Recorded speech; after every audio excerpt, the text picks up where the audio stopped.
नमस्कार, मैं हूं डॉक्टर इशिता अरोरा और हम सब साथ में मिलकर के यूजीसी नेट जेआरएफ में पातंजल योग सूत्र में से पूछे जाने वाले ऑब्जेक्टिव टाइप क्वेश्चन सॉल्व कर रहे हैं। तो सबसे पहला क्वेश्चन है, क्रिया योग का अंग है। तो हम सभी को पता होना चाहिए कि क्रिया योग क्या है। तो महर्षि पतंजलि योग प्राप्ति के 3 साधनों की बात करते हैं। सबसे पहला अभ्यास वैराग्य, दूसरा क्रिया योग और तीसरा अष्टांग योग, जिसमें क्रिया योग के बारे में वो बात करते हैं साधन पाद के पहले ही सूत्र में, तप स्वाध्याय ईश्वर प्राणिधानानि क्रिया योग। मतलब क्रिया योग के अंतर्गत किन 3 साधनों को हमको करना है, तो तप, स्वाध्याय और ईश्वर प्राणिधान। तो इसमें ऑप्शन है ईश्वर प्राणिधान, भजन, संतोष और तप। तो हमें स्पष्ट है कि पहला आंसर ए में हमको टिक करना होगा। दूसरा जो क्वेश्चन है कि योग दर्शन में किसे योग मार्ग के विघ्नों को दूर करने में सहायक माना गया है। मतलब जो भी योग मार्ग में विघ्न आते हैं उन्हें कौन दूर करता है महर्षि पतंजलि के अनुसार। तो इसमें ऑप्शन है साधना, दूसरा ऑप्शन है ध्यान, ईश्वर और प्राणायाम। तो इसमें ऑप्शन होगा ईश्वर, क्योंकि महर्षि पतंजलि कहते हैं कि योग में आने वाले 9 तरह के विघ्नों को और 5 तरह के सह विघ्नों को जो दूर करते हैं वह ईश्वर होते हैं। इसलिए उन्होंने कहा है कि प्रणव ओंकार का जाप करिए। क्वेश्चन नंबर 3 है, निम्न में से कौन पंच क्लेशों के अंतर्गत नहीं आता है। महर्षि पतंजलि ने क्लेशों की बात की है और क्लेश भी वो कितने बताए हैं, 5 बताए हैं। और उन क्लेशों का उन्होंने नाम दिया है अविद्या, अस्मिता, राग, द्वेष और अभिनिवेश।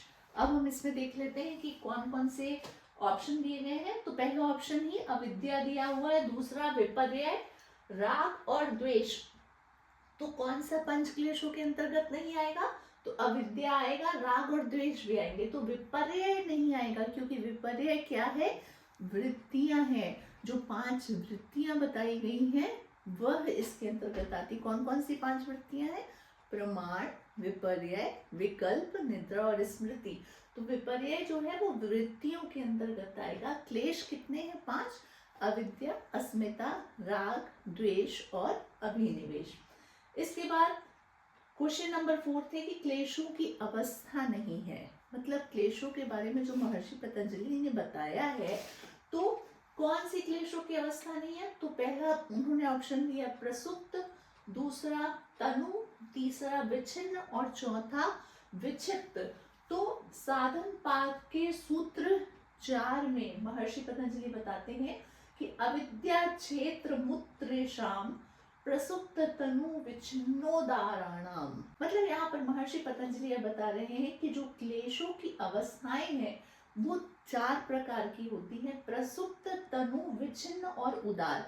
प्रसुप्त मतलब बिल्कुल सोई हुई, तनु मतलब शिथिल, वो क्लेश कभी कभी उठ जाते हैं हमारे जीवन में, विच्छिन्न मतलब होता है दबे हुए, और उदार मतलब जो अभी कार्य कर रहे हैं। जैसे कि राग, किसी के प्रति राग है तो वो अभी भी दिखाई दे रहा है मेरी पर्सनैलिटी में, लेकिन यदि वो कुछ समय के लिए दब जाएगा तो वो विच्छिन्न कहलाएगा। तनु मतलब वो राग काफी कुछ कम हो गया तो वो तनु। और प्रसुप्त मतलब मुझे आभास ही नहीं है कि मुझे किसी के प्रति राग है।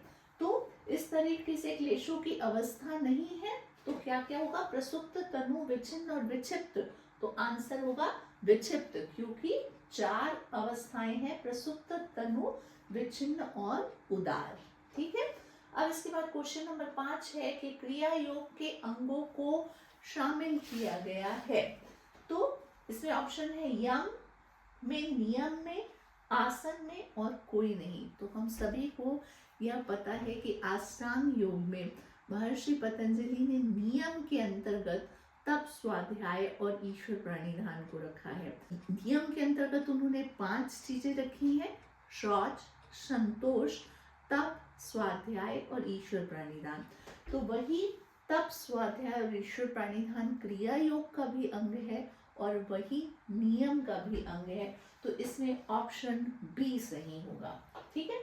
अब इसके बाद छठा क्वेश्चन है कि योग सूत्र में प्रणव किसका वाचक नाम है।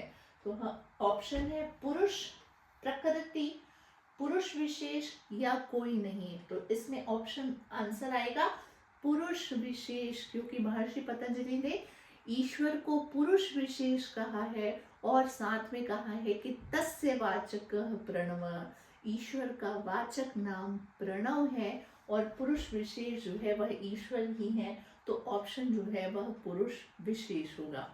तो इस तरीके से आज हम लोगों ने कुछ क्वेश्चंस सॉल्व किए हैं। आप मेरे साथ बने रहिए, हम आगे भी ऐसे क्वेश्चंस लेकर के आते रहेंगे और साथ में मिलकर सॉल्व करते रहेंगे। Thank you so much.